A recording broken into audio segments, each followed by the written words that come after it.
Hey guys, me ho Super Sorrel, thank you very much for tuning in. So today I want to talk to you about Ghostbusters Afterlife. I'm going to keep the first part of this video spoiler free, and then I will warn you before I head into spoiler territory, so if you don't want to be spoiled, you know when to turn it off kind of thing. The film was very good. I went this morning to see it with my dad and my brother. We actually went to see it on Cineworld's, is it 260 that they call it or something? It's the larger screen with the side panels.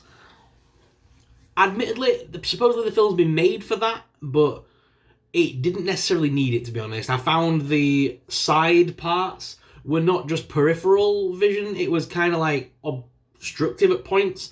Like my dad pointed out, there was a moment where the Ecto-1 came towards the screen and then split off onto two screens and you could see two Ecto-1s. It was weird.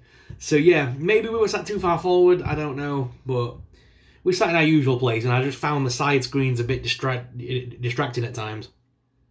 However, the film itself was absolutely amazing. As a long-time fan of the Ghostbusters, as a lifelong fan, I found that was a perfect Ghostbusters ending. I hope that the studio don't feel it necessary to try to span out another sequel. It doesn't need it. The story is lovely and round off. It's nice. It's a nice one-shot story that continues and closes the Ghostbusters story from Ghostbusters 1 and a bit of Ghostbusters 2.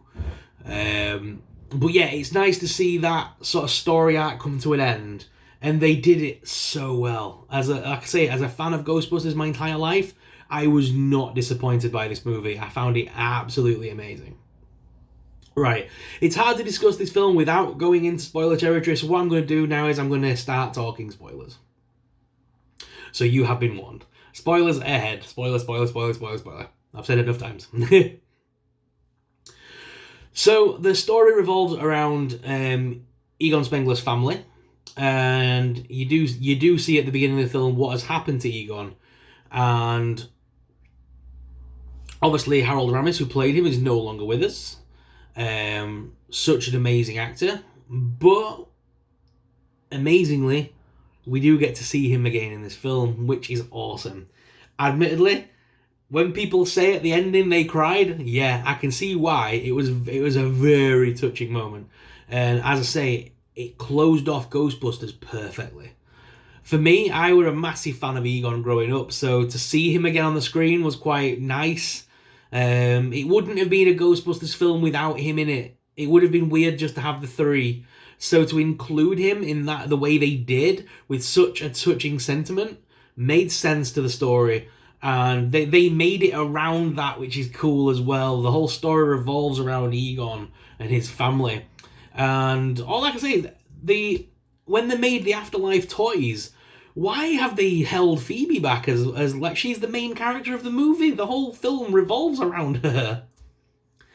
It was really cool to see the return of some of the story elements from Ghostbusters 1. Whilst it does use a lot of the same elements, it's not just a retelling. This is a complete new story. It just uses the ghosts and the element of Gozer from the first film, but in a new way. And it's great to see Gozer back on the big screen, obviously played by a different actress this time, but you couldn't tell, really. She looked a little bit different, but it was still Gozer, right down to the voice.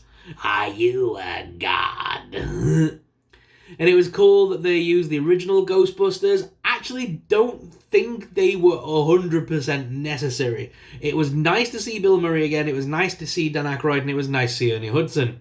But I don't feel like it was 100% necessary.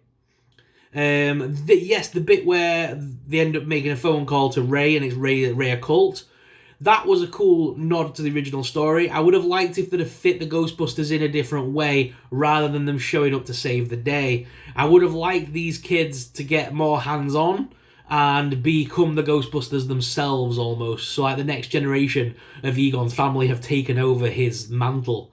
That's what I wanted to see from it. Not that the original Ghostbusters turn up at the end and save the day, you know what I mean? I wanted Phoebe and her friends to save the day, which they did, but you can't. Bill Murray steals the limelight. You know, Bill Murray, Dan Aykroyd, and Ernie Hudson, when they're on screen, they steal that limelight for me. But the one thing that I will go into is the ending of the film. So massive spoilers, massive warning, massive spoilers right here. So it's nice to see Egon in ghost, like spectre form, when he comes back, and you see Phoebe struggling with the proton gun, and she's like, you can see like she's losing grip and stuff, and the ghost of her grandfather sort of holds her as well, and like puts his hands on the gun with her. That was so cool to see. And then there's another shot where he is alongside the original Ghostbusters when they fire the protons for the last time at Gozer. You see a ghost of Harold Ramis sort of stand there, and it's nice to see Dan Aykroyd sort of choke up and say, you know, he misses him. And then we see, once all the ghosts and things have ended, you kind of see his spirit disappear into the sky, and we follow that up into a shot that just says, for Harold. And that was just a really nice, touching little moment to for the fall of Ghostbuster and Paul Rudd in this film. Oh, perfect casting. Paul Rudd was perfect in this film. He's about the right age, to be a fan himself. Probably he grew up with the films like all of us did, and he's just a very good comedic actor, but can be serious when he needs to be. His comedic timing is perfect for Ghostbusters. He's the right fit. He's got that same sort of dry humour that the Ghostbusters were known for with like Bill Murray and stuff. So he fit into the story very well. Definitely go and see it. I mean, all of the characters from the original Ghostbusters are back, except we don't get to see Rick Moranis. He has obviously retired from acting and didn't make an appearance in this movie. It would have been nice to see him, but I get it, he's retired, so they didn't put him in. Like I say, I hope they don't ruin this film by trying to try and expand upon it now.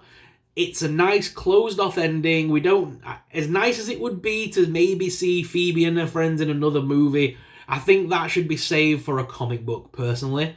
I think a comic spin-off maybe of some future adventures might be fun, but as a film franchise, I feel like it's been nicely ended there.